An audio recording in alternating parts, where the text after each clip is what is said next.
Welcome back to another Realtor Spotlight. Today's guest is Chris Eubanks. Hello. Chris, good to have you. Thank you. How's your day? Cold. It is a bit cold out.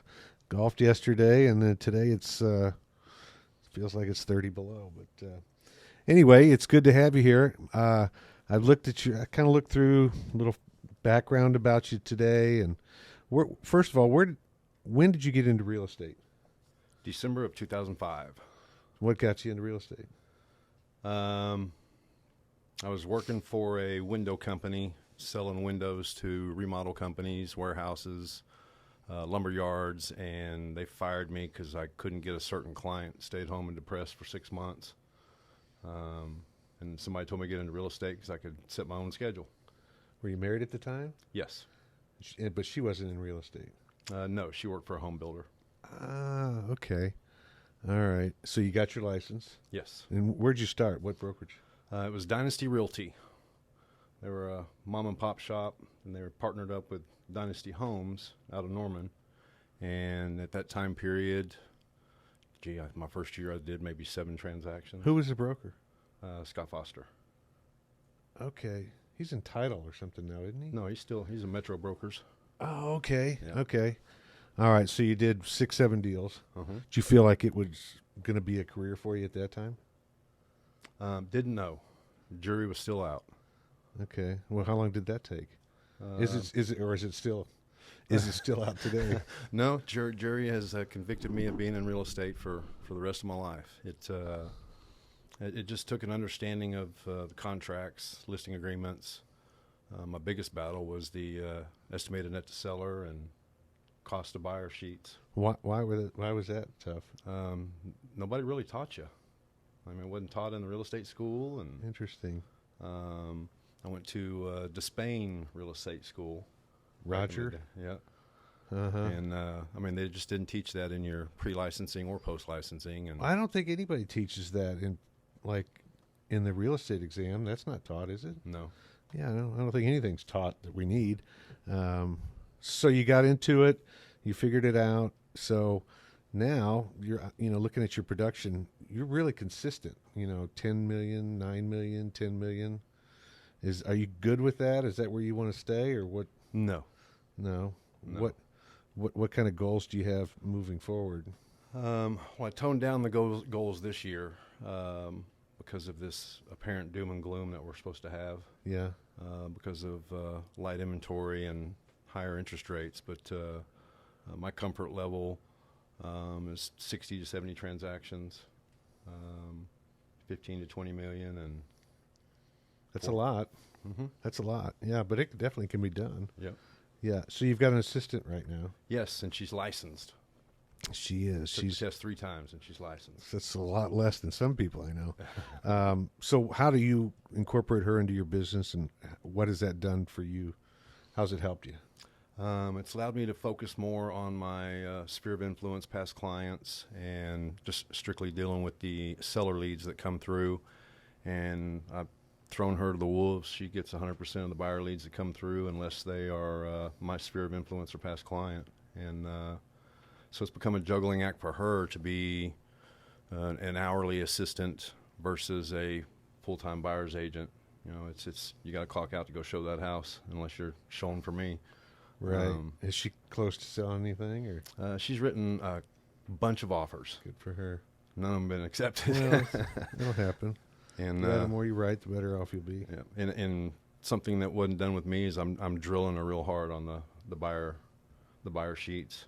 Uh-huh. On getting the numbers right and how to calculate it, and she's picking up on all that. She's gotten a heck of a lot better. Yeah. A lot better than I did at that pace. Yeah. She's 18, 19 years old. 19 years old, yeah. What would it have been like for us to start at that age? I know you weren't that age when you started. I would not have made it. Yeah, it would have been, although look where it could have made a big difference if we'd started early, but who knows. So where are you originally from? I was born in San Antonio.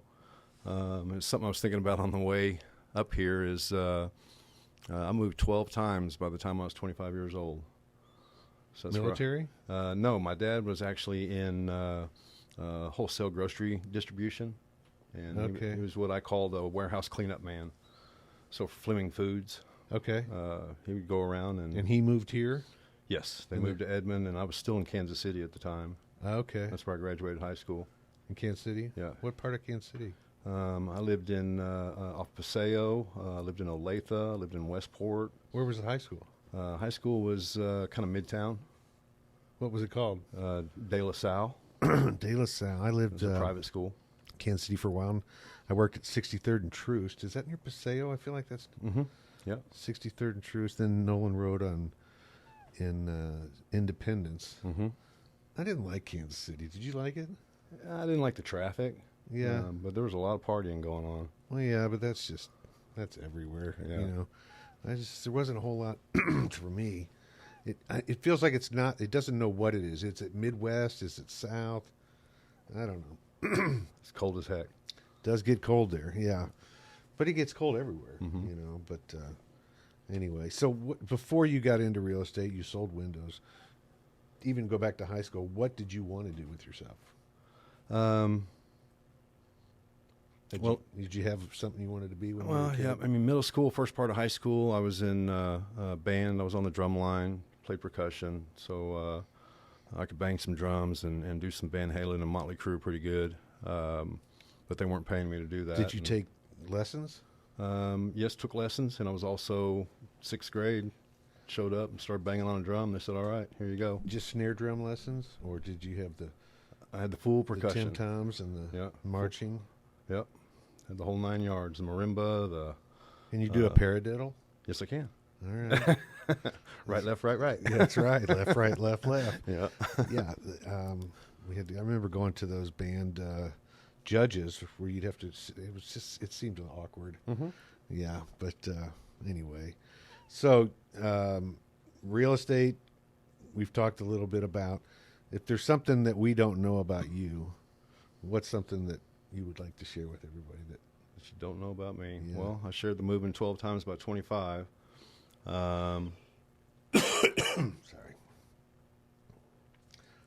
So we've had all kinds of different answers. Mm-hmm. One, the last person that we did last week was Deidre. She was a tennis player in high school. I never knew that. You know, Jorge liked to take cold showers. So Otis has never had a job.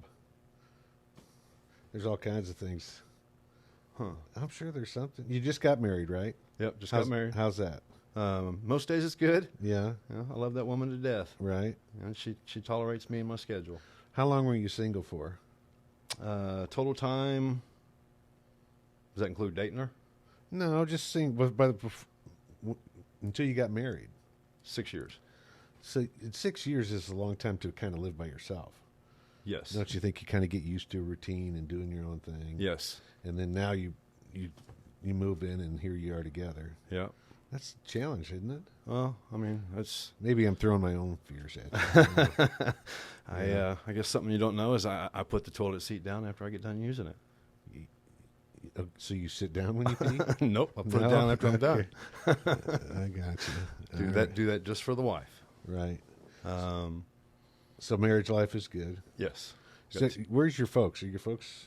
My mom lives in Copper Chase Condos, 122nd Penn. So she lives here locally. Yeah. Okay. I helped her buy that. And, Okay. and actually, before my dad got into real estate, I helped them buy their condo at Bent Tree and sold it when they moved to Little Rock. Then helped her buy when she moved back after Dad passed on. So they moved a lot in their lifetime. Yes. They've moved Right. in excess of 30 times. Yeah. He wasn't military. It was just work related. Yep. Or he was running from something. It was work related. Right. And my uncle's always said that, a Eubanks man can be thrown out of a 9-story building and land on their feet. The last 6 companies that my dad worked for all went bankrupt. And he had to find something else. Yeah, and he wasn't the reason. Was it all food? Yep, all grocery distribution. Huh. Interesting. Hmm. Well, anyway, what else? You got anything else you want to say? Did I miss anything? No, No. All right. that's it for the question. That's all I got. All right. All right. We'll see you next week. Thanks. Thank you.